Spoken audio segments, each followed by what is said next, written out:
Баршаңызға қайырлы күн. Сіздермен Жанерке бүгін небәрі 10 минутта дайын болатын құймақтың рецептімен бөлісетін боламын. Видеоны соңына дейін қарап, менің YouTube парақшама тіркелуді ұмытпаңыздар. Сіздермен қызықты видео рецептермен бөлісіп отырамын.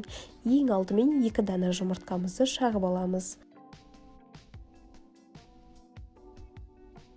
Кейін 4 ас қасық шекерімізді қосамыз. Татымына қарай 1 шай қасық тұз, 2 ас қасық күнбағыс майын қосып, жақсылап араластырып аламыз.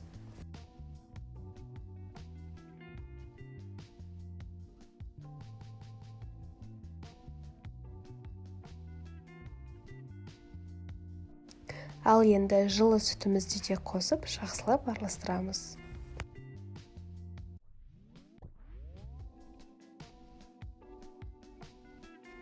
Келесі ұнымызға қопсытқышымызды қосып араластырып аламыз.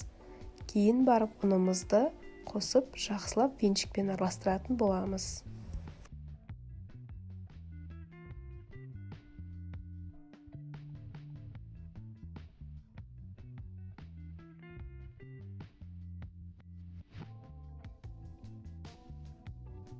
Жақсылап араластырып алдық, ешқандай түйін қалған жоқ. Енді ең соңынан қайнап тұрған ыстық суымызды араластыра отырып қосатын боламыз.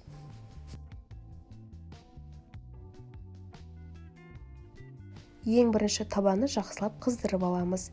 Кейін газдың астын орта отқа қойып құймақтарымызды екі бетін пісіріп аламыз.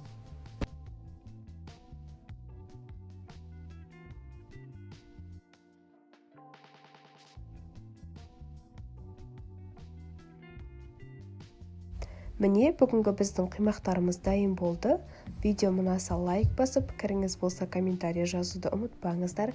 Ең бастысы менің YouTube парақшама тіркелуді ұмытпаңыз. Сіздермен қызықты видео рецептермен бөлісемін.